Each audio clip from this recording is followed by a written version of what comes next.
영국의 과학자 보일이 이제 화학과 물질을 가지고 실험을 하다가 어느 날 특이한 현상을 발견하게 되었습니다. 황산, 산성, 강한 산성을 띠고 있는 황산의 연기가 실험실에 있었던 제비꽃의 색깔을 변화시킨 것입니다. 원래 제비꽃은 보라색인데요. 이 보라색 꽃이 이 황산의 연기에 닿자마자 빨갛게 변하는 거예요.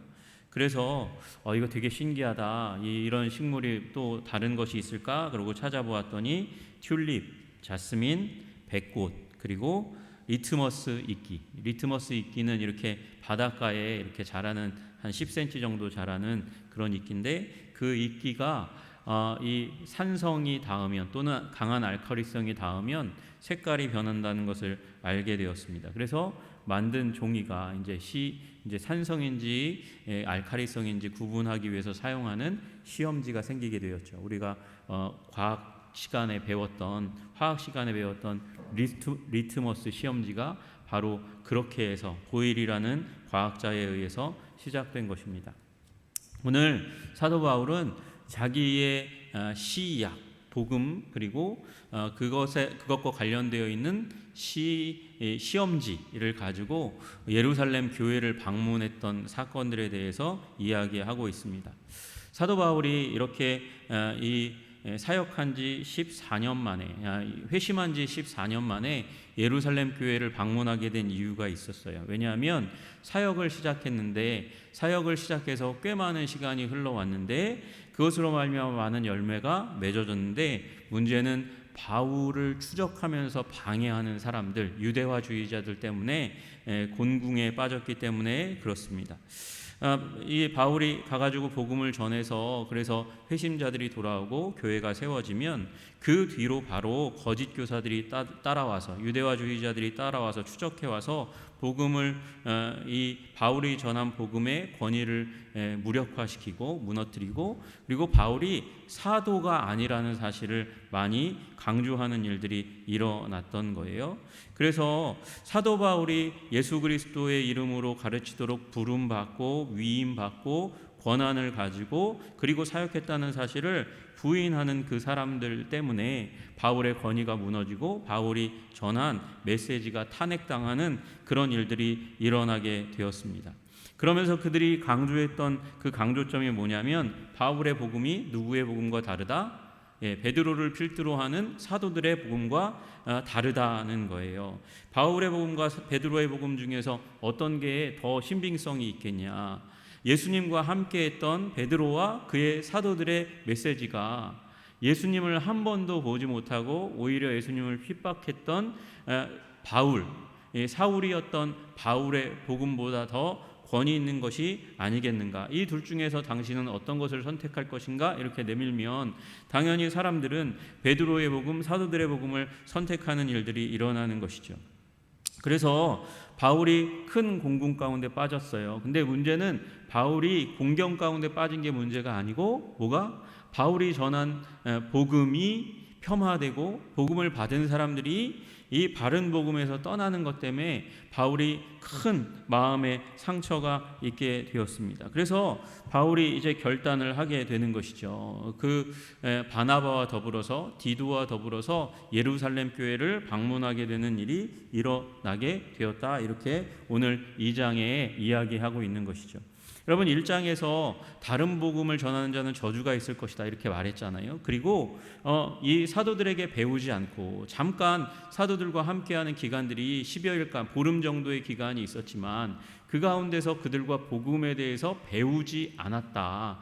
하나님께서 나에게 직접 가르쳐 주신 것이다 라고 얘기하는 부분을 우리가 1장 후반절에서 보았습니다. 근데 사도 바울이 이제는 여기 나와 있는 대로 복음을 이 2장 마지막 절에 내가 다름질하는 것이나 지금 사역하고 있는 것이요, 다름질한 것, 과거에 사역해서 맺어진 그 열매가 헛되지 않도록 하기 위해서 이제 이 예루살렘을 방문해서 이방 가운데서 전했던 그 복음이 무너지고 깨지고, 그리고 이제 다른 이단이라고 평가되는 것을 피하기 위해서 사도들을 만나게 되는 이야기에 대해서 쓰고 있습니다. 그래서 14년 후에 내가 바나바와 함께 디도를 데리고 다시 예루살렘에 올라갔나니 계시를 따라 올라가 내가 이방 가운데서 전파하는 복음을 그들에게 제시하되, 그들이 누굽니까? 사도들인 것이죠. 사도들에게 제시하되 유력한 자들에게 사사로이 했다, 이렇게 얘기하고 있습니다. 그러니까 아마도 이제 따로 떨어진 공간에서 사도들과만 이 복음을 나누는 그런 과정이 있었다, 이렇게 얘기할 수 있겠습니다. 그러면 이게 언제쯤이냐? 14년이니까, 이 14년 후라고 얘기하니까 여기 그럼 기점이 어딜까 따져보면 아마 사도 바울이 회심한 해로부터 14년이 지났을 것이라 이렇게 생각할 수 있겠습니다. 여러분, 사실은 바울이 회심한 때를 AD 35년경으로 보거든요. 35년에 14 더하면 49 정도가 되잖아요. 그죠? 49년 50년에 무슨 일이 일어나면 사도행전 15장에 예루살렘 공의회가 그때 일어나게 되는 것이에요. 우리가 지난주에 봤지만 회심하고 난 다음에 바로 35년경에 바로 이제 예루살렘에 가서 사도들과 이제 함께하면서 복음을 전하고 많은 반향이 있게 된 것이 사도행전 9장 26절부터 29절까지의 내용이에요. 그리고 사도행전 15장이 나오게 되는데 그 중간에 한번 사울이 예루살렘 교회에 두 번째로 이제 방문하게 되는 그 내용이 어디 나오냐면 사도행전 11장 30절에 나옵니다. 왜 방문하게 되냐 하니까 이 아가보라는 사람이 흉년이 이제 일어날 것이다, 그렇게 예언을 했는데 그게 글라우디오 때에 그렇게 되었어요. 그래가지고 헌금 받은 것을 가지고 바나바와 사울이 유대 교회로 이제 예루살렘으로 방문하게 되는 것이 이제 12장 마지막 부분에 나오는데, 이게 오늘 일어난 사건의 약 5년 전인 AD 44년경인 것 같아요. 그리고 이제 세 번째 이제 가게 되는 그 과정 가운데서 이제 바울이 자신의 복음을 사도들과 함께 이야기하고 그 과정 가운데 리트머스 시험지 한 명을 데리고 갑니다. 그게 누구냐면 바로 디도라는 사람입니다. 디도가 나중에 이제 크레타 섬, 이제 지중해 가운데 있는 그레데의 교회 지도자가 되는 사람인데, 이게 이방인 선교의 열매로 이방인이 그리스도인이 된 것이거든요. 근데 그리스도인이 되었는데 이 디도는 할례를 받지 않았습니다. 그러니까 시험지가 되는 거예요. 만약에 이 디도를 데리고 갔어요. 근데 사도들이 디도를 보고 할례를 받지 않았습니다, 이방인입니다. 아, 그렇습니까? 이방인인데 예수님을 믿습니까? 그러면 완전히 예수님께 헌신되려고 하면 어떻게 해야 됩니까? 할례를 받아야 됩니다. 이렇게 얘기하면 이제 사도들의 복음과 바울의 복음이 다른 것이 되는 것이에요. 이제 그 운동이 결별하게 될 위치 가운데 거하게 된 것입니다. 그런데 3절 보니까 그러나 나와 함께 있는 헬라인 디도까지도 억지로 할례를 받게 하지 아니하였으니 라고 되어 있어요. 왜 할례를 받지 않았냐? 사도 바울이 그렇게 결정한 것도, 그리고 이제 예루살렘 교회에 가가지고 사도들과 함께 이야기하면서 받지 않도록 결정한 것도, 거기에는 거짓 형제들이 들어와서 우리가 가지고 있는 복음을 믿고 있는 사람들의 자유를 빼앗아 갈까봐 그렇게 했다고 말씀하고 있어요. 이는 가만히 들어온 거짓 형제들 때문이라 4절에 그렇게 말씀하고 있습니다. 그들이 가만히 들어온 것은 그리스도 예수 안에서 우리가 가진 자유를 엿보고 우리를 종으로 삼고자 함이로되. 여러분, 예수 그리스도를 믿었어요. 믿는데 율법을 준수했기 때문에 하는 것, 그것과 예수님을 믿는 것, 그걸 함께 병합해서 이루어질 수가 없어요. 만약에 율법도 믿고 예수 그리스도도 믿으면 구원받는다 이렇게 얘기하면, 여러분, 은혜로만 구원받는 게 아니에요. 은혜와 행위로 구원받게 되는 것이죠. 그런데 이 율법과 상관없이 이방인들은 이 율법과 상관없을 때에 하나님께서 예수님의 사람, 하나님의 자녀가 되는 놀라운 은혜를 베풀어 주셨단 말이죠.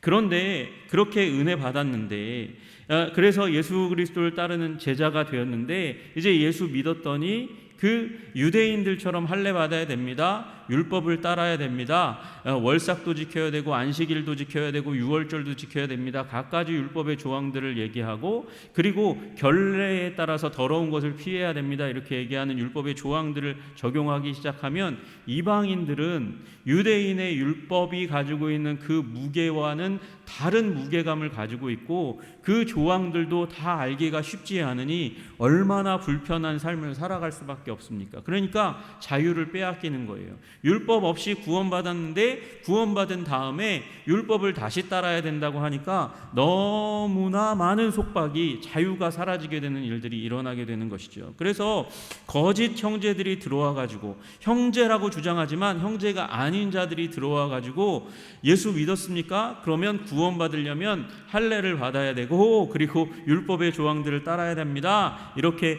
얘기하는 것, 그것을 바울이 따르지 않았고, 그리고 사도들과 얘기했는데 사도들도 따르지 않아도 된다고 이야기했다는 것이죠. 함께 합의를 봤다는 거예요. 그들에게 우리가 한시도 복종하지 아니하였으니 이는 복음의 진리가 항상 너희 가운데 있게 하려 함이라. 복음이 가지고 있는 은혜성, 은혜로 말미암은 그 자유, 하나님의 자녀가 되었으니 자녀의 관계를 끊어낼 수가 있는 것이 있습니까? 율법에 순종하지 않는다고 자녀가 되는 것이 취소될 수 있습니까? 아니라는 것입니다. 자유롭게 하나님께서 그렇게 허락하셨으니 그 길을 가라고 얘기하는 것이죠.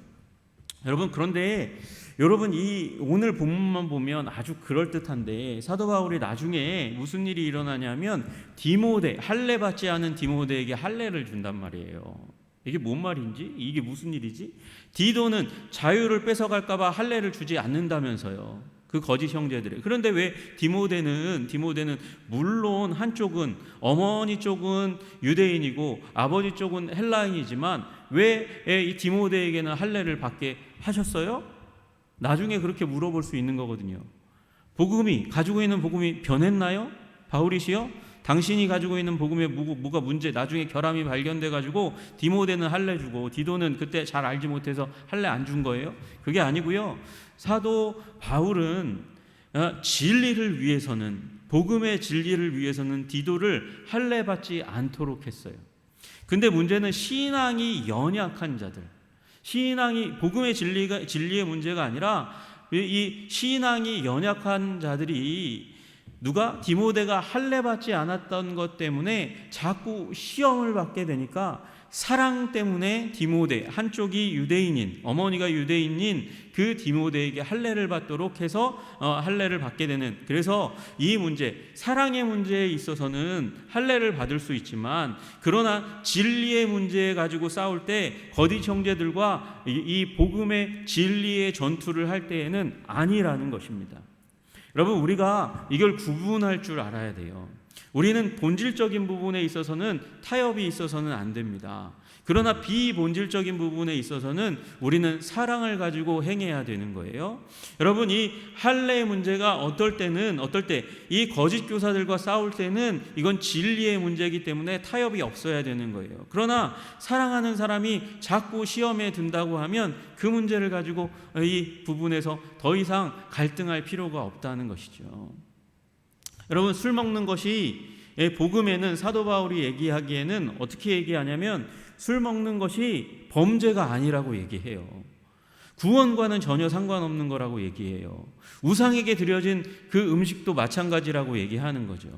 그거 먹는다고 우리의 구원이 취소되지도 않고, 우리의 건강한 영적인 삶에 우상에게 드려진 고기를 먹는다고, 음식을 먹는다고 해서 나의 영이 하나님 앞에 반응하지 못하는 것도 아니라고 사도 바울은 고린도서에서 얘기하잖아요. 그럼에도 불구하고 먹지 않는다. 왜? 신앙이 연약한 사람들이 내가 술 먹고 그 다음에 우상에게 드려진 음식을 먹으면 시험에 들까봐 그 연약한 자들의 신앙 때문에 먹지 않는다. 뭐예요? 사랑 때문이죠. 사랑 때문에. 그렇게 이 오늘 본문에서는 믿음, 이 진리의 문제 때문에 디도에게 할례를 주지 않도록 하였고, 그리고 사도들도 그것을 억셉트했다, 수용했다라는 내용이, 리트마스 시험지가 디도였는데, 디도라는 인물이었는데 사도들도 그 부분에 있어서 문제를 달지 않았다라는 내용을 사도 바울이 이야기하고 있습니다. 그리고 더불어서 이제 그의 복음에 대해서 사도들이 어떤 태도를 취했는지가 6절부터 8절까지의 내용이에요. 유력하다고 하는 이들, 힘 있는 사람들, 유명한 사람들, 그런 사람들 중에 저유력한 이들, 이 유력한 이들이 누구입니까? 여러분, 여기 9절에 나와 있는 야고보와 게바와 요한과 같은 초대교회의 리더십들, 사도들, 그들이 유력한 자들 중에 유력한 자들이죠. 그런데 그들이 무엇라고 얘기하냐면 네 개 사도 바울이 복음을 제시했는데, 여기 보시면 2절에 복음을 그들에게 제시하되, 그죠? 복음을 그들에게 제시하되 유력한 자들에게 하였다라고 얘기 나와 있어요. 이 사도들이, 여기 이 유력한 이들이 내가 제시한 복음을 듣고 나서 내게 의무를 더하여 준 것이 없고, 할례 받아야 됩니다, 또는 율법의 조항 어떤 것을 더해야 됩니다라고 얘기하지 않았다는 것이죠. 사도 바울의 복음은 가감되지 않았고 수정되지 않았다는 거예요. 사도 바울의 복음을 사도들도, 예수님의 직계 제자들도 다 듣고는 옳다라고 인정했고, 거기에 율법의 어떤 조항도 더하지 않았다는 것입니다. 여러분, 정통이 어디 있어요? 이 초대교회의 많은 사람들이 예수님의 제자들에게 있다고 믿었는데 바울과 다르지 않다고 하니 누가 틀린 거죠? 유대화주의자들이 틀린 거예요. 바울을 쫓아다니면서 바울이 얘기한 게 맞아. 그런데 바울이 얘기한 거 예수 그리스도에 대해서 잘 전했는데, 그런데 그것만으로 충분하지 않아. 이 할례 받아야 되거든. 모세도 할례 받지 않은 그 아들들 때문에 하나님께서 죽이려고 했잖아. 할례는 하나님 백성의 표시야. 절대로 할례를 받지 않는 하나님의 백성은 있을 수가 없는 거지. 그렇게 얘기하고, 또 이 예수님의 제자들 중에서 할례 받지 않은 사람이 도대체 누가 있냐? 율법의 조항? 이 제자들도 안식일만 되면 성전에 가서 제사하는데 무슨 소리 하는 거야? 율법을 따라야지, 할례를 받아야지, 그렇게 이야기하는 거예요. 그러니까 마음이 혹하게 될 수밖에 없고, 바울이 전한 복음이 훼손될 수밖에 없는데, 가서 사도들과 얘기해 보니까 하나도 더한 게 없다라고 이야기하고 있는 것입니다. 도리어 사도들은 내가 무할례자에게 복음을 전함을 맡은 것이 베드로가 할례자에게 맡음과 같은 것을 보았고, 둘 다, 바울은 누구에게로요? 이방인에게로요. 베드로는 누구에게요? 유대인에게로요. 베드로와 다른 제자들은 유대인에게로 가고, 그리고 나머지는 다 같다는 거예요. 대상만, 복음 전하는 대상만 다르지 복음의 내용은 똑같다고 이야기하는 것이죠. 그러면 대상은 왜 달라질까요? 베드로는 아랍 문화가 통용되는 문화권에서 나고 성장했으니까요. 그리고 누구는요?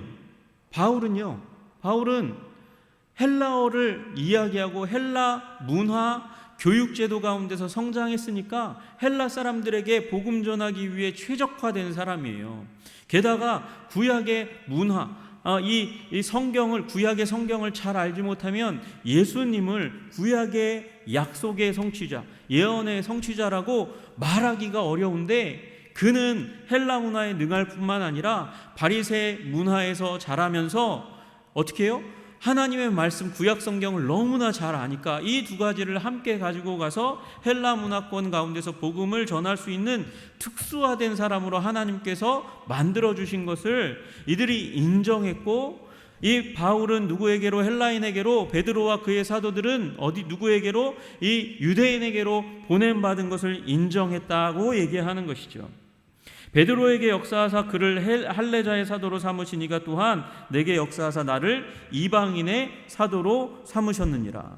여러분, 여기 지금 바울은 1장 11절부터 시작해서 계속해서 자신의 경험과 과정을 통해서, 자신의 개인사를 통해서 하나님께서 계시를 주셨고 사도로 만들어주신 과정들에 대해서 이야기하고 있어요. 그러면 이렇게 와서 여기 사도행전 15장 예루살렘 공의회 전후든지 제가 보기엔 전에 이 사도들과 함께 더불어서 사사로이 회의, 사도들과만 따로 만나서 회의를 하는 과정들 속에서 이제 서로를 형제로 받는 일이 일어나는데, 사도들도 마찬가지로 과정들이 있었을 거 아니에요. 그게 어디에 있냐? 사도행전에 있는 거예요. 사도행전에서 베드로가 어디로 갑니까? 사마리아로 갑니다. 어디로 갑니까? 고넬료의 집으로, 이방인의 집으로 갑니다. 근데 그곳에서 예수님의 말씀만, 예수 그리스도의 죽으심과 부활만 전했는데 무슨 일이 일어나냐면 성령이 임하시는 거예요. 성령이 어느 때처럼 임하냐면 오순절날처럼 임하는 것을 보게 되는 거죠. 그러니까 율법의 요구 없이 예수님만 전했는데 예수님을 믿는 그 영혼들 가운데 하나님께서 성령을 부어주심을 오순절날 본 것처럼 제자들이 보게 되니까 율법을 더 이상 강조할 수 없는 거죠. 이건 제가 나중에 한번 더 자세히 설명해 드릴게요. 그러니까 바울과 사도들이 같은 복음의 결론에 이르게 되는 것이에요. 예수를 믿는데 율법은 필요 없는 것이에요. 사마리아인도 마찬가지고, 그리고 고넬료도 마찬가지고, 유대인의 율법을 따름이 없이 할례를 받지 않아도 하나님의 성령 받았다, 하나님의 백성이 되었다, 하나님의 자녀가 되었다, 그건 취소할 수 없는 거죠. 성령을 주셨는데 성령을 거두어 가요? 그건 불가능한 거죠. 그러니까 이 과정을 통해서 그렇군요. 당신이 은혜로만 구원받는다고 말씀하시는 것이 진리입니다.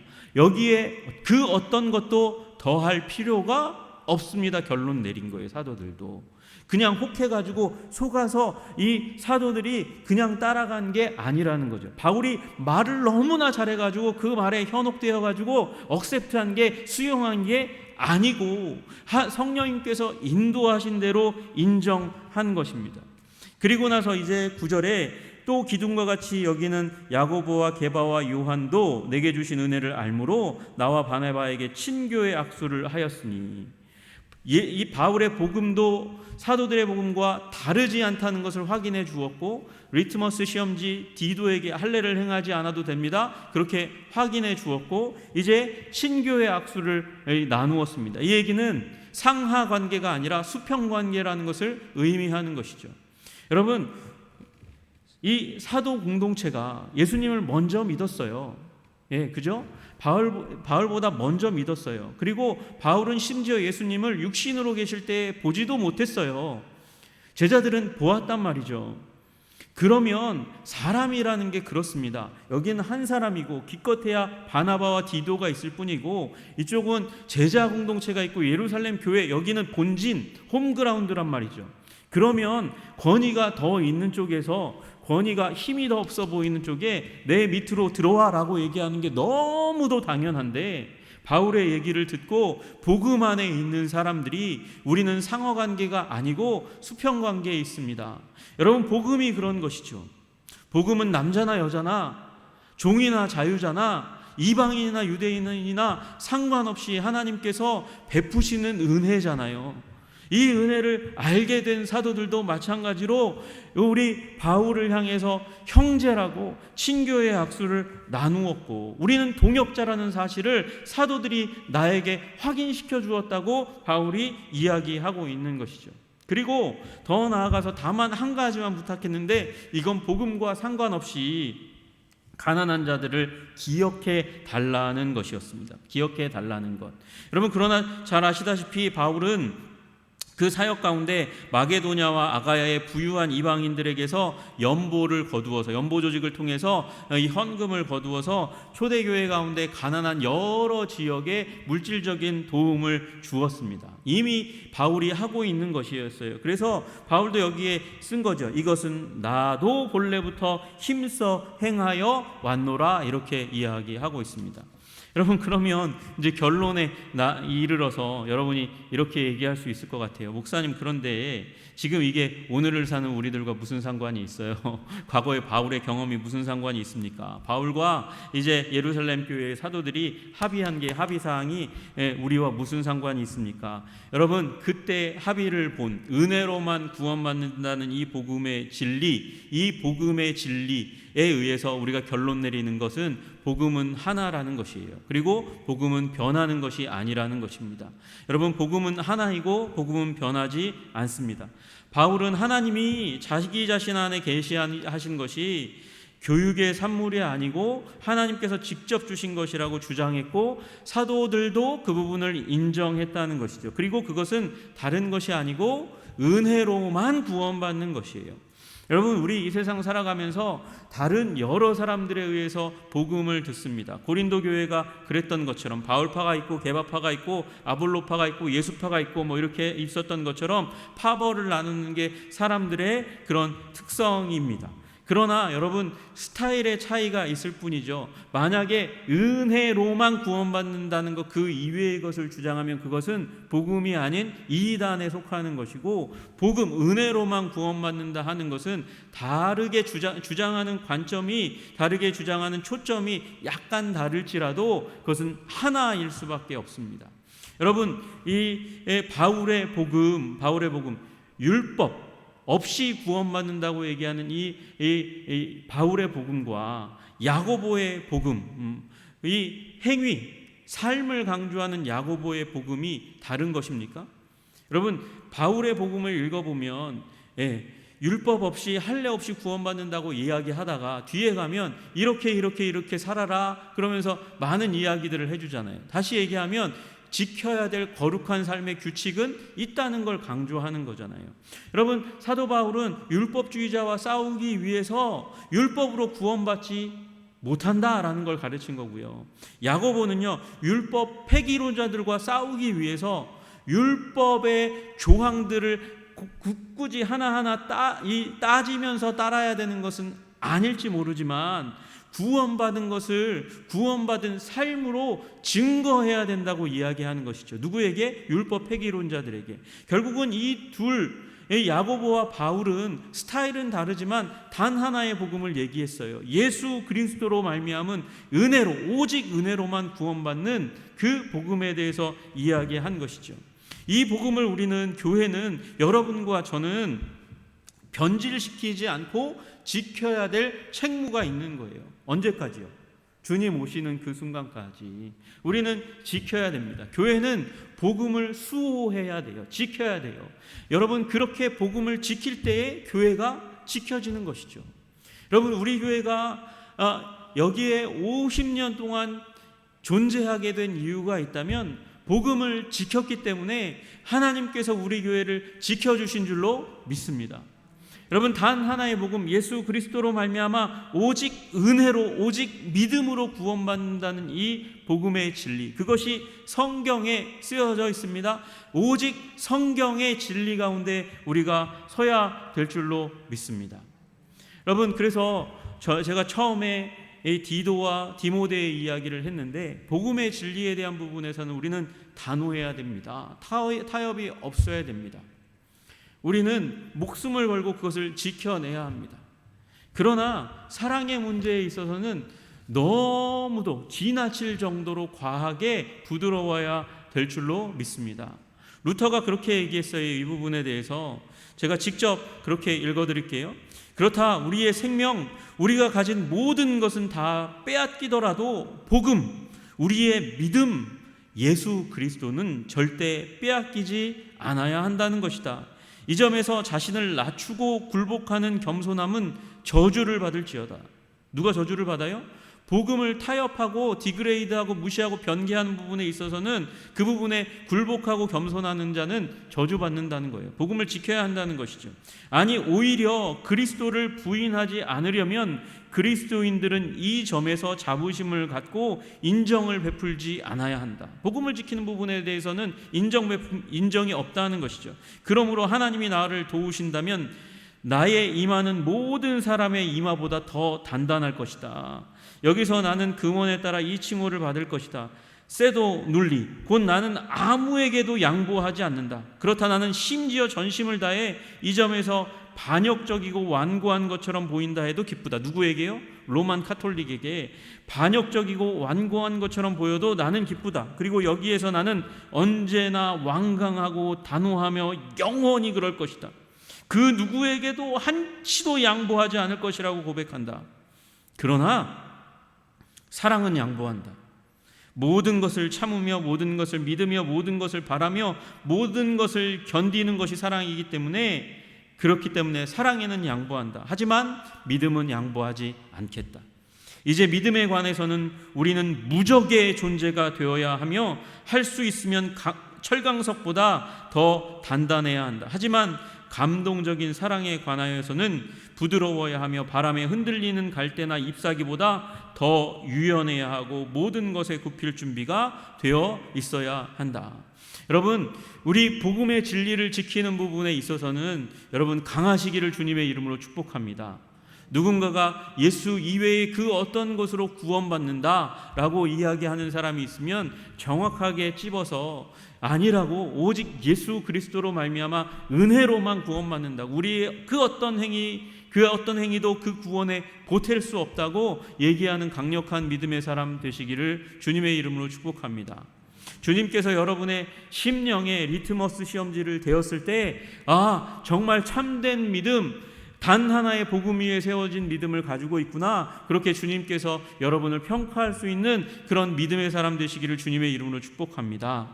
그리고 그 이외의 비본질적인 부분에 있어서는 성도나 우리 세상의 사람에게든지 부드러운 마음, 사랑의 마음, 오래 참는 마음으로 사랑하고 축복하고 견디시는 여러분 되시기를 주님의 이름으로 축복합니다. 그래서 바울을 닮은 사람, 바울을 닮은 교회, 바울을 닮은 우리 한성의 모든 성도님들 되시기를 주님의 이름으로 축복합니다. 기도하겠습니다. 주님 하나님 감사합니다. 주님께서 놀랍도록 은혜를 주시고 아버지 우리를 지켜 보호해 주신 것을 감사합니다. 하나님께서 우리 안에 새 일을 행하신 것 감사하고 우리 교회 안에 하나님께서 복음의 능력을 다시 한번 세워주시기를 간절히 소원하며 나가는 모든 심령들 위에 주님께서 복의 복을 더하셔서 하나님 믿음의 용장들로 삼아주실 것을 사모하고 바라보고 구하오니 주님 이 새일 가운데 함께하여 주시옵소서, 붙들어 주시옵소서. 예수 그리스도 이름 받들어 기도드리옵나이다. 아멘.